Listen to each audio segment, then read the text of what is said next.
శ్రీరాముని కథయును చెబుతారా వెనుగానం పది శోభానం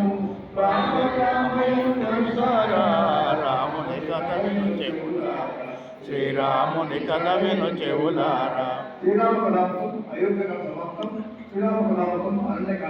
శ్రీరామగుణములో గోడములైనవి పరమ విరామము ప్రసాదించునవి వనవాస కాలమున రాముడు చూపెను పవిత్ర లీలా విలాసములెన్నో